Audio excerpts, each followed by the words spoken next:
Hello and welcome back to another video. We're going to be covering MMA in this one, UFC 304. Delighted to be joined by Jason Murphy again and Liam Tully. Thanks for coming on, boys. I'll do. All good, mate. Good stuff. Yeah, plenty to uncover then, guys. We're going to start from the main event and work slightly downwards. Sorry to start on a bit of a sour note for any UK fight fans listening. Remember the name, Belal Muhammad. New welterweight champion, Jason Murphy. He is. He did exactly what he said he was going to do. He said he was going to wrestle. He did. We all laughed. And everybody laughed because Leon's got this, Kamaru Usman couldn't take him down and he took Kamaru down. And the first takedown, honestly, my jaw dropped. I was like, what? Because he just got his hands together straight away. And you know what? You knew as soon as he took him down in that first round. It was too dominant. You knew. So what I did is, we're going to stay up, as you know, like I nearly always do, but I always fall asleep. So I like to let it get a couple of hours in front so that I can forward the filler. And what I did is I picked up my phone to put it on charge. And I must have pressed Twitter or Instagram. And I just looked, and the headline, it just had a picture of Leon. So I'm thinking, you thought he'd won. When he got thumped, I thought, he must have won. And I'm waiting for him to catch him with a head kick or catch him with an uppercut, and it just never came. Even when he got the bomb put up his backside by, is it Dave Lavelle in his corner? Dave Lavelle, yeah, his head coach, yeah. It was bringing us back to Salt Lake City, wasn't it? Come on, Leon, don't let him bully your son. You've got to stop him, son. Yeah. Deal with him. And he just, he didn't have it. He didn't have it. He was tired, and and I just think he exhausted himself defending the takedowns and defending chokes, and he just couldn't handle Belal. Yeah. I think the better man won. It's that simple. You can say it's 3 a.m. and 5 a.m. or whatever, but it's the same for everybody. Belal's having to fight at 5 o'clock in the morning as well. Hats off to him. I didn't think he was going to win. I know Belal had that chip on his shoulder all week. He was carrying himself with this confidence, and no one else apart from him and his team really could see it. But when you look back on it, it was that guy was dialed. That guy was was not going to be denied. Liam, it's 48-47 times 2 and 49-46. So 3 rounds to 2 on 2 judges' cards and 4 rounds to 1 on the 1 card. What do you think about that? 4 rounds to 1 is probably a more accurate reflection of the fight. As we've just touched on it, Leon didn't get going even from the get-go, even from those first 30 seconds. You could tell something was off. He wasn't bouncing around on his feet as we've become accustomed to him doing. He didn't race out the corner to land the first strike like he done in the third Usman fight and against Colby back in December. He was just off the boil from the start. Whether he's mentioned tiredness. Well, you've done multiple newspaper articles about how you've had a sleep coach with you for the last 7 weeks and you've slowly trained your body around this way. So don't come out with that excuse now when you've made sure you put out across multiple media outlets that I've done this the right way. I'm not going to have the timing as an excuse. And then what's one of the first things he uses? I'm tired. It doesn't seem to add up. Yeah, his body language was the same as the second Usman fight, the one he won with the head kick. Is sitting down, slumped in the corner. So in the back of your mind, you're kind of going, even into the 5th, you're kind of going, Leon can still do this. But something just wasn't there last night. And it probably could have been due to being tired. He was very flat. I just don't know. Belal looked very difficult to read. Yeah, he was normally Yeah, Belal's normally pretty, and I mean this with the utmost respect. He's very basic in what he does. He'll use combinations and he'll look for the takedown or he'll find the space and then he'll shoot. But last night he sort of had this. Well, he's been training with Khabib. Khabib's got that off beat rhythm. Yeah. Very hard to juddery style, isn't it? It's very juddery. He's got hands like Canelo Alvarez. Listen, whatever he's got worked for him last night because if Leon, if he thinks he's got hands like Canelo, then Leon didn't know what to do, did he? Let's be right. Leon, he didn't know whether a punch was coming or a takedown was coming, and completely his head was gone. He had no idea in the end what was coming. Nah. And the first fight 2 years ago, he got stopped in the second round from the eye poke, and Bilal got pieced up in that first round that we got in that first fight. But you could see the adjustments he'd made, the way he was defending, the way he was waiting for Leon to make some sort of movement before he launched any sort of attack. And that shows a fighter that's progressing, that's changing their skill set. He made subtle changes, and Leon just couldn't adapt. You go back, you were talking about Salt Lake City with Leon earlier. The only difference I had last night was at least that first round in the Usman second fight, he had success. Yeah. So he's sitting there in his fifth round, and he's had some success, so he knew he could get to Usman. Couldn't see it happening, and we all know headshot dead. Last night, couldn't for the life of me see it coming in the fifth round. No, I mean, without the reverse, when they had the scramble and Leon reversed it, and he was sort of attacking the rear naked choke, if he hadn't reversed that, he'd have got 5-0 for me. Could have been a complete shutout.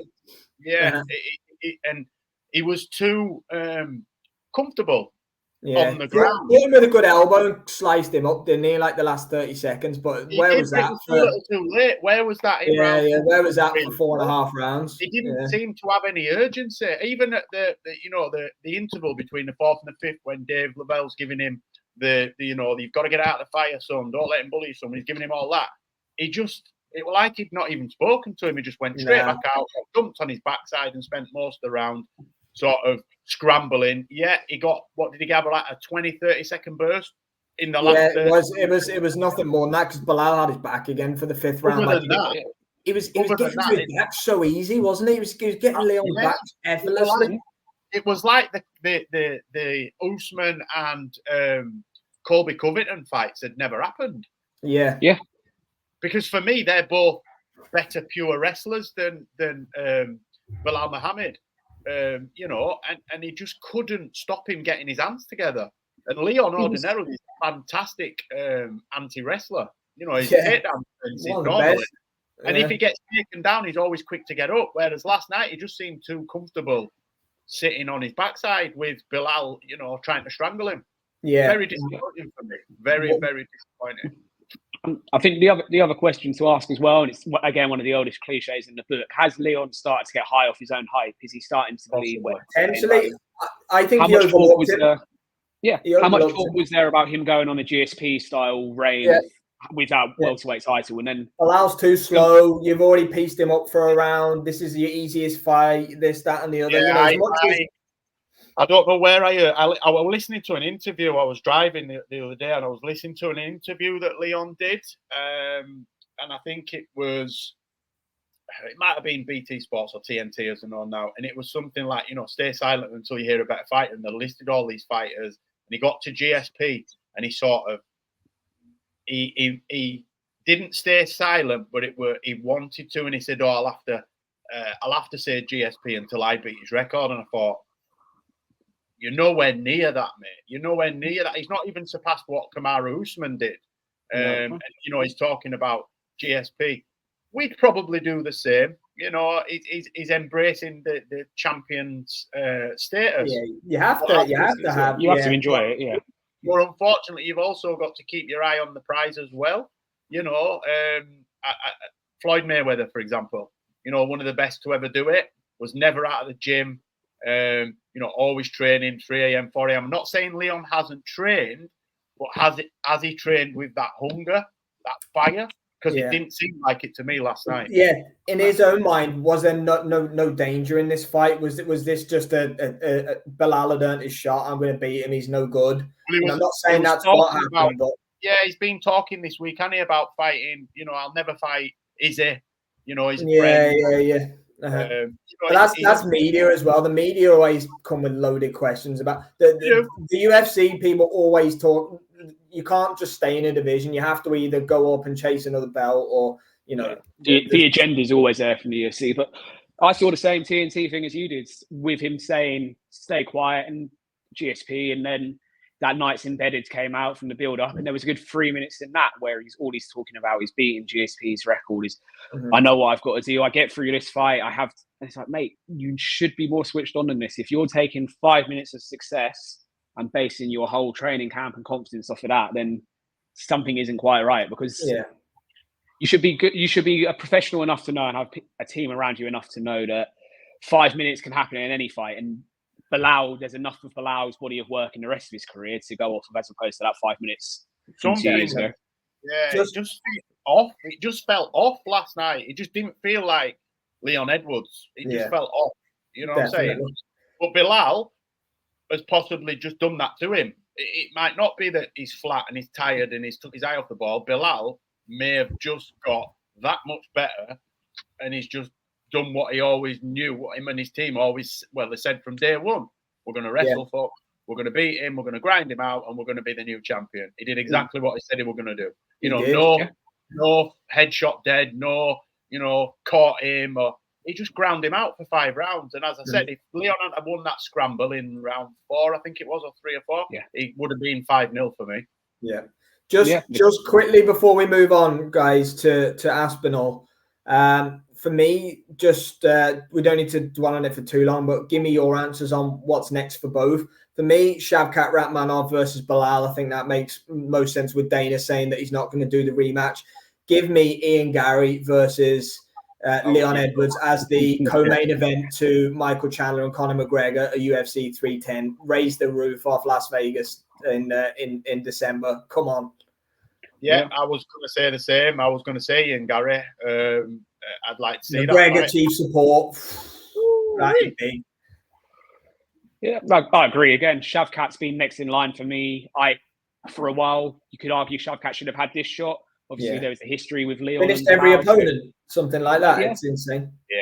Yeah. Give us Ian Gary and Edwards as a chief support in Vegas in December. I think Leon said last night, didn't he, in the ring, that he wants to get out October, November time. And I think when they asked Dana about the immediate rematch, he just shut it down.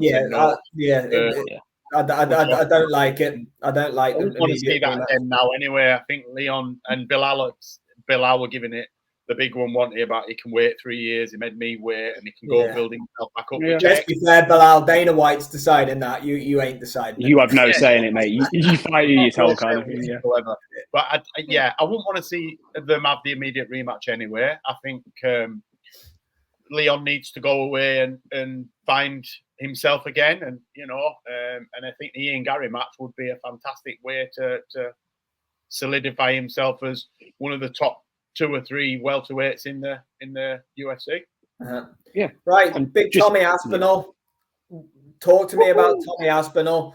That man, for me, most exciting fighter in the sport of MMA right now. He doesn't even need to get showered after he fights all the time. He is. And at some point, and it might be when he ages a bit and his reflexes slow down a little bit, he's going to get ironed out or beat early, because he puts himself in the fire, but he backs himself and he backs his speed and his skills so much that, Curtis Blades, again, like the first time they fought for all of 60 seconds or whatever, started nicely. He hit Tom a couple of times and Tom's just whatever, eventually I'll get you. It was a jab, really, wasn't it? And then maybe the right hand over the top kind of got him in the end. But when he sees his blood, he is there. He will finish you. If he's got 1% of a chance of a finish, he is coming and he's going to finish you off. For me, I'm going to sound like a hater here, and I'm not. I'm a massive Tom Aspinall fan. He looked a bit sloppy, with his head movement and stuff. But I wonder if definitely there to be hit. He puts himself in the firing line, and he spent years sparring with the likes of Tyson Fury and stuff, hasn't he? So his boxing IQ's pretty good. It looked like Curtis Blades was sort of off balance. I'm not going to say the shot didn't take his legs away. It's like a flash knockdown almost. Yeah, it wasn't like a heavy one, but then Tom just went on top of him. It's a fair stoppage. There's nothing wrong with the stoppage, but it just it wasn't like he nailed him like he did Pavlovich. So I get why Blades protested the stoppage a little bit, but it's a bad visual for the ref to just be getting hammered like that as well, Liam. Yeah, no, I agree. And first thing I'm going to say, you mentioned Aspinall doesn't need to shower after a fight. I saw a stat earlier across his whole UFC career. Unbelievable. Saw it. Under 15 minutes. So he's been in the octagon less than a 3-round fight. when you look at the blokes he's been in with as well, forget the number of fights, the blokes he's been in with as well, to have that stat is phenomenal. I think and again, only Arlovsky's took him into the second round. Is it Andre Arlovsky? Yeah. I think it was only Arlovsky. I think that was the only guy. Insane. Yeah, and I agree with you, Jason. His head movement was sloppy last night. I was watching him in the first 30 seconds going, switch on here, Tommy. What's going to be going back your way. But he just walks through it. He's got that. He is him. He has that aura about him at the moment, and you can just tell he was going to walk through anything. Yeah. Wasn't his most exciting finish. I think to finish in New York in November was definitely your more highlight reel. I think initially I was disappointed. I said it was too early, but then when I've watched it back, bad visual. You'd have smashed into pieces, wouldn't it? Because Blades was flattened out, couldn't defend himself really. I know he was still, he still had his wits about him, and that's why he's going to protest it. But ultimately, he would have got absolutely ironed out if because he was just hitting on him defenseless, pretty much. Yeah, that's what Mark Goddard's seeing as well. He's literally seeing a complete. Doesn't matter that he's cognitive. He's got completely ironed out. He's got no way of defending himself at all. So yes, the right decision to make the stoppage there because could have got hurt. Brilliant. That's one more shot that's could do some damage, especially to an opponent in that position. Definitely. Let's address the elephant in the room. November, Madison Square Garden. It's going to happen. We all know it is. Stipe against John for the undisputed heavyweight championship. In my opinion, both men are going to retire. Dana said at the post-fight press conference, I'll be, if both men retire, we're screwed. Dana, you should be seeing this coming. Not one of them guys is going near Tom Aspinall, in my opinion. Now, Jason, I know your John Jones is you're his number one fan, and I love John Jones too. I do. How can you not love John Jones? But I'm sorry, mate. Tom Aspinall beats him. He does. Well, we'll have to agree to disagree. What we have. I'm a John Jones fan. I think Tom Aspinall. I've seen an interview where he said he's asking for a 4-man tournament. He said he wants to fight Pereira. Never happening. They have 2 fights in one night. They're not going to do that. But Tom will fight any of them. For me, Jones will beat Stipe. Yeah. And I don't think Jones will retire. I think now he's sort of going to get not bullied into fighting Tom Aspinall. I'd love it if he did. I hope he does. I hope he gets bullied into it. He's got nowhere to go, has he? He either retires or he has to fight him. So if he doesn't, they're always going to say, you dodged him. And I don't think John's ego could take that. I don't think he'll lose any sleep over not fighting Tom Aspinall. I don't think he's going to care. I really don't.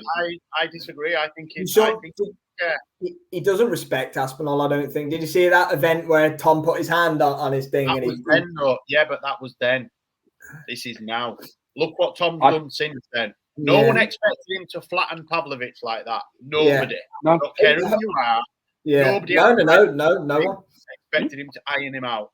No one expected him to iron out Curtis Blades like he did last night. John Jones has to sit up and take notice now. And I think there's been a power shift over the last 6 months. When they met at that expo, he was just a young upstart that was making a lot of noise, and he'd knocked out a few legends and a few decent guys. That's changed now. Tom's the man at heavyweight. John Jones will not like that. And I think if he doesn't retire, we will see the fight first quarter next year. I love the positivity, mate. I really hope you do.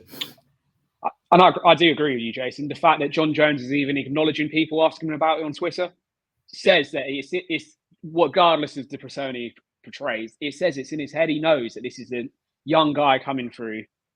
And I think he'll take the fight. For us as British fans, that's the pay-per-view card in March, April time in the UK next year. That would be, if there's any way that can come over here, that would be absolutely first class. I don't know if it would, but if there was any way that Dana can get that as a pay-per-view card over here next year, I think that'd be an absolute treat for us British fight fans. Yeah, on a normal time though, not 5 in the morning. Yeah, not 5 no. I admire your optimism. Couldn't see Jones fighting in the UK. I really couldn't. But no, I think they'll do it in the Sphere. But I do, unless Jones retires, which I don't think he's going to do that. I think he wants to sort of solidify himself as the proper GOAT in terms of the heavyweight division. Because let's be real, he's not at the minute. He had the blowout of Cyril Gane. and I was disappointed with the performance of Cyril Gane. And I think John wants to retire knowing that he is the GOAT. He's beat all comers, and I think if he beats either Pereira or Tom, then we could be looking at retirement. But I don't think he'll retire unless he loses against Stipe, which is a totally different conversation. I can't see it either. Can't see that happening at all. You can make the argument that Stipe is the heavyweight GOAT in terms of his body of work and his reign. Okay, he's not fought since Ngannou. You absolutely poleaxed him, but if you surveyed 100 M&A fans, 85 of them will come back with Stipe as their GOAT at the moment. Jones beats him, 100%. He's the heavyweight GOAT as well as the light heavy. It takes that mantle. Just quickly then, guys, we move on to Paddy the Baddy. Myself and Jason previewed this fight last week. Yes, I've got a bit of egg on my face. Yes, Jason got it right. I got it wrong. I thought King Green would be able to box his way to a decision. I have no idea on God's earth why he shot a takedown on Paddy Pimblett. I have no idea why he did that, but he's going to have to live with that. He's going to have to live with that for the rest of his life while his arm's in his cast and whatever's going on. So he put him to sleep and took his arm away with him as well. So fair play to Paddy. It was a good performance. Fair play. Yeah. No, and we've spoken about Bilal having exactly the right tactics for beating Leon Edwards last night. That is on the complete other end of the scale from Green last night. The moment he shot for that takedown, you're like, that's the end of your fight, mate. Didn't expect Paddy to do it as quickly, as spectacularly. Green never been submitted in the UFC, so that was fairly impressive actually from Paddy. I don't think he's been submitted since 2009. Something like that. Yeah. Put it this way, we were having a conversation the other day, weren't we, about you've got to stand out. When you're coming through the ranks, you need to stand out. On a night where there was a lot of decisions, where there wasn't a lot of standout moments, besides you could say Paddy and Tom's finish. Yeah, they say that's how you get yourself. Paddy and Tom did. Yeah, that's how you get yourself recognised. That's how next time Dane is looking at a card and he wants entertaining fighters on it, that's how you get yourself on a good spot on pay-per-view again. And I'll have a number next to his name tomorrow morning when the rankings come out as well. Absolutely, yeah. Fantastic. Long overdue. Yeah, I did think he'd win. Not like that. No. And I think Paddy's eyes widened. If you look at it, but if you watch it back with a decent angle, when Bobby shoots, you can see a look on Paddy's face. He's kind of going. And then you see the transition straight away. Slick. He grabbed it. The way he can manipulate his hips and bring his leg right up and just. Yeah. He went from guillotine to triangle, and then it was. His arm. Did you see how hyperextended his arm was? Yeah, it was. That was. It's a brutal visual. Green just asleep with his arm. I tell you what, nobody can question. We had the Jared Gordon decision. We had his debut where he got sort of wobbled and was on sort of. He gassed against Tony as well. He gassed badly against Tony. Third round, wasn't he? Yeah. He was meant to be tested last night. And I don't care what anyone says, Bobby Green gives anybody in the top 10 a hard fight. I mean, I think Paddy stopped him quicker than Makachev stopped him. He did by 1 second. Is that right? 1 second? Yeah, his team said it, But that last night, undoubtedly, was performance of the night. I think he got 200 grand, did he? Yeah, Dana gave him 200. It was performance of the night, definitely. Right. He was an underdog. He was an underdog. Fantastic. As I say, I picked him for the win, but not like that. I don't think anybody bet on that, on a first round stoppage. And let's pay credit to his team as well. The evolution of Paddy, we've just gone over some of his previous fights, even from Tony last December, the evolution again in his game, in his ways, manoeuvring himself around fights. He's a completely different fighter, isn't he, from 18 months to years ago? You remember Nad Narimane? Beat him in Cage Warriors. Oh, yes. I do remember that, He was being sick in the cage afterwards and everything. Yeah, just absolutely mauled him. Yeah. And I thought that he was going to struggle last night with just the unorthodox striking. Or pace. Yeah. Paddy's striking's not the best. He's a clean, crisp puncher, but he swings and he leaves his chin high up. And, Bobby's like a pot shot. Very, very Michael Johnson-esque. sort of long range. Yeah. And for whatever reason, he just, I don't know whether he thought it were a good idea and he'd shock Paddy by shooting in, but he just basically handed himself on a bright orange platter.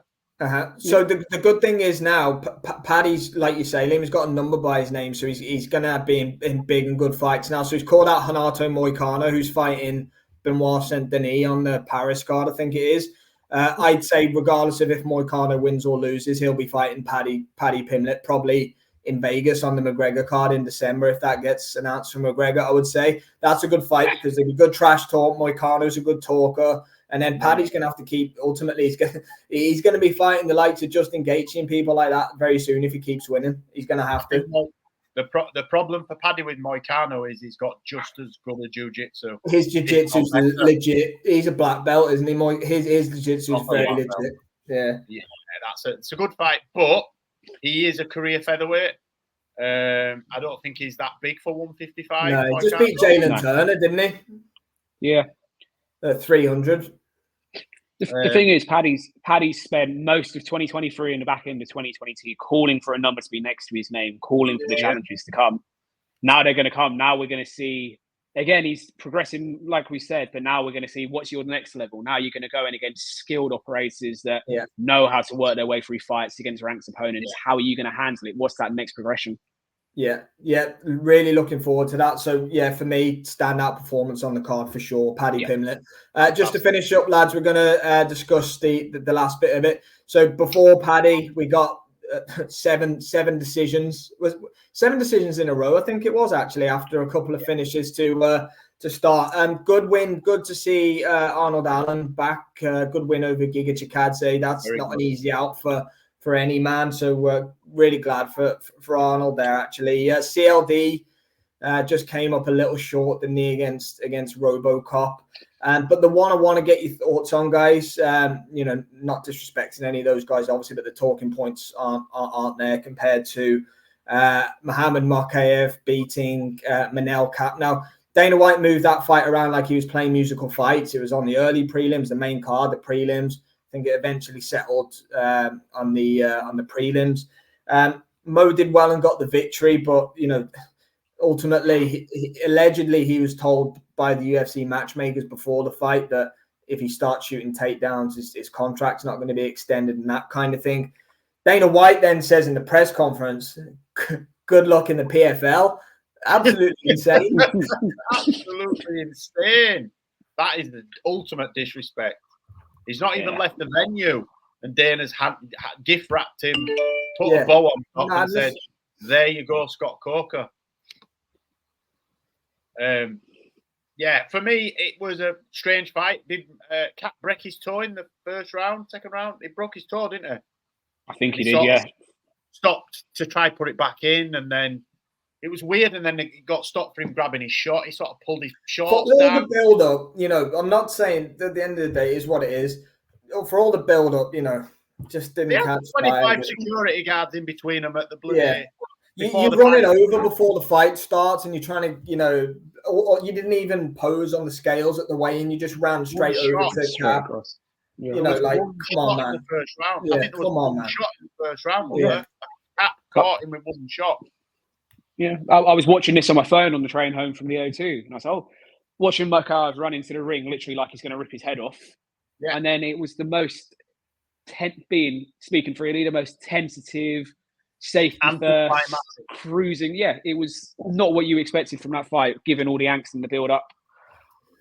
And given what we expect from what Mokaev has shown as well, it was also an anti-Mokaev performance. We know he likes to win on points, but at least he normally shows us something. Last night he stayed very risk-averse, didn't he? He's just a safety-first fighter, isn't he? He is. I think it's not good enough for what they want. The UFC don't tend to let, they've kind of built him. He's undefeated. They don't tend to let undefeated guys who they're, but, ultimately he said he was going to be the youngest UFC, he's definitely not going to be the youngest UFC champion or whatever the thing is now. It's a bit of a statement from him. He must have really annoyed them with the antics this week and the fighting outside the cage and all that. UFC have just gone. I think it's happened before. Yeah, I think it's happened before, though. I think he's had a couple of issues at the Performance Institute. They're not a fan of him, are they, at all? Nah. But Cat is a madman as well. I think I remember. Didn't he once smack in Ryzen?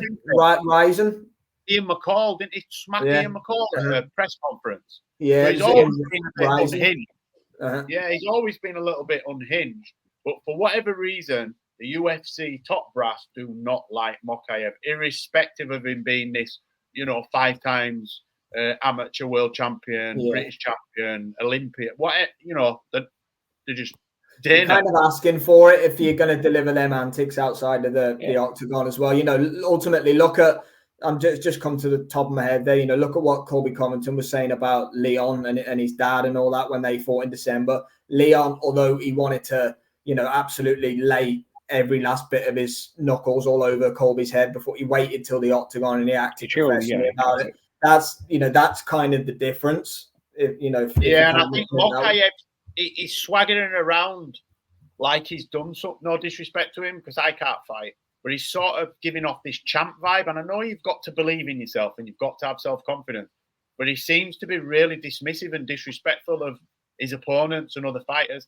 I know you've got to get in a mindset and stuff, but for whatever reason, the UFC just don't like him. And that last night with Dana to say, the PFL are getting a fantastic... Yeah, that's outrageous. Ultimate disrespect. That is outrageous. Crazy. That's a firm door slammed in your face. Yeah, that's not even... But then distanced himself from it and said, they don't want him here. They didn't want to do his contract. You made sure, not me. They don't want him here. I think the PFL are going to get a good undefeated fighter. Like, that is savage. Yeah, brutal. I think Mohamed Mokaev was in the arena when he said that. He'd not done his press conference. Mohamed was after Dana. So he would have still been in the arena as that was. Yeah, insane. He would probably stood behind listening. It's awful. Yeah. I mean, as whatever I think about him as a human being, I'm indifferent about him. I don't know the kid. I've never really had any dealings with him, but he's a good fighter, and I think he deserved a little bit more respect than maybe. But the UFC are the UFC. They don't care. If you annoy them, Dana's not going to have it. I agree with you, but you also think for what the card was last night, there was, as we've already said, there wasn't a lot of massive standout moments. But something that people were talking about was Mokaev walking to the ring and charging like an idiot, and then bringing the performance. That's going to get you. That's going to have Dana riled. And when there's not. When you're getting asked about it, because there isn't necessarily the fight and talking points, then he's gonna give an answer like that. Yeah, perhaps that's it. If he'd done it 24 hours later, he might have chilled a little bit. But if you ask him in the moment after he sat through 6 hours or whatever it was inside the arena, then he is going to give a more emotional reaction, isn't he? Yeah. And do you know what? I kind of. Sorry, Jason, just to chime in. I kind of get Dana's just obviously Meatball Molly lost and good win for Hadley over Keelan Lotter and that kind of thing, and Big Mick Parkin. I kind of get Dana's point, and I do and I don't, but I kind of he has kind of doubled the bonuses for everyone. You kind of we should not be seeing 7 decisions in a row, and that's not to say put yourself out there to lose, but these guys are pestering him for these bonuses, kind of get in the immediate aftermath when the card's been pretty poor. Why on earth would I do that? I kind of get that a little bit. But sorry, Jason, carry on. No, I was just going to say. It could turn out to be the best thing that ever happened to him. We were both talking to Brendan Loughnane, weren't we, earlier on this week about that. He shot on the Contender Series, didn't he? Yeah, you're right. Yeah. Went to PFL. Totally different ball game. Demetrius Johnson got disgusting by the UFC. In fact, they swapped him for Ben Askren. How that worked out for you, Dana? Yeah. Demetrius Johnson is still up there for me as the flyweight GOAT. He's still a world champion. He's, he's still doing big things, making a lot of money. Brendan Loughnane's a multimillionaire now off the back of not getting signed with the UFC. So if Mokaev goes away, joins, I don't think they do it for flyweights, do they? But, goes over there and wins a title or has a title shot. He could come back round and make PFL might not even want to do the business. It's just the way Dana said it. Dana's preempted that he's going to the PFL. It's absolutely insane. The PFL might not even want to sign him. I thought, the way Dana's going on, basically saying, look, we don't like this kid. He's not good people. The PFL might say, well, we don't want him. You know, he's a true might be one championship, or it's not just how he performs in the ring. You've got everything else that comes with Muhammad. Yeah, it's not just this. It's not just this week he's done it. He's done it at the PI before. He'd done it on the build up to the Usman Edwards third fight at the O2. He caused trouble that week as well. There's a pattern here. And if you're going to be disruptive to a business, it's just like if we go to work and we're disruptive, we're going to be getting pulled in and said, off you go. It's no different just because you're a professional athlete. Yeah, I think he's thought he could swagger around and do what he wanted, and unfortunately, Dana, sees everything, and they just don't want him. He's not good business. He mustn't be good business because Dana ultimately is a businessman. He's got people in the UFC now that he doesn't like.